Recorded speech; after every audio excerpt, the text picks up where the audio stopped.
Nintendo prend la confiance, épisode 325, mais épisode 325 de cette année seulement. Nintendo, ils n'en ont plus rien à foutre, hein. Faut le savoir, ils n'en ont rien à faire.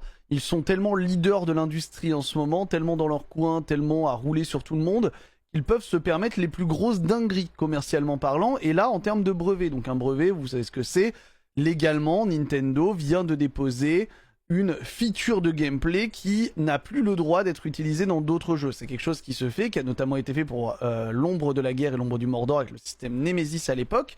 Ils avaient posé un brevet, ce qui fait que personne n'a le droit d'utiliser le système Nemesis à part eux. Ce qui est bien, c'est qu'ils font plus de jeux, donc en plus, ça ne sert à rien, ils font juste chier le monde.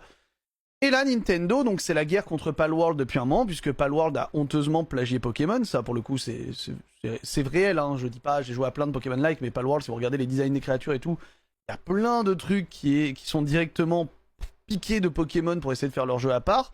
Palworld est une fraude en termes de vol et tout ça, mais ça, on en parlera plus tard. Mais Nintendo, en réponse, fait chier tout le monde. Donc Nintendo se permet de déposer un brevet. Là, on n'a plus le droit dans un jeu vidéo de lancer des boules pour attraper et invoquer des créatures, mais ça c'est pas très embêtant. Tous les Pokémon-like utilisent un autre système, les mondes de Yokai Watch, les cartes dans Temtem par exemple, dans Dragon Quest Monster Joker c'est encore différent. Bref, il y a plein de manières de contourner ça, et puis c'est pas très important, ça permet de créer une identité et de faire en sorte que ton jeu ne ressemble pas basiquement à Pokémon comme peut l'être Palworld, hein, parce que Palworld c'est littéralement juste des Pokéballs et des Pokémon qui ressemblent trait pour trait à Suicune et Electek. Mais bref, là on est sur quelque chose de plus vague. Maintenant on n'a plus le droit. Ils ont posé un brevet sur l'invocation de créatures.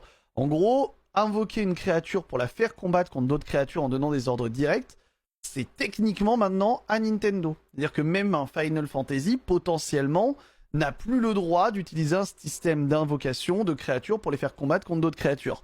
Dans les faits, c'est un brevet qui est très vague, qui est assez large et qui va être difficilement applicable. Cependant, il y a pas mal de juristes qui trouvent que c'est honteux d'avoir accepté ce brevet-là et c'est remis en question par pas mal de monde.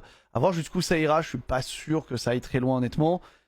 Je pense qu'ils vont surtout s'en servir pour faire chier Palworld honnêtement. Mais c'est inquiétant que Nintendo puisse poser des brevets comme ça, sans raison sur des features de gameplay très très larges.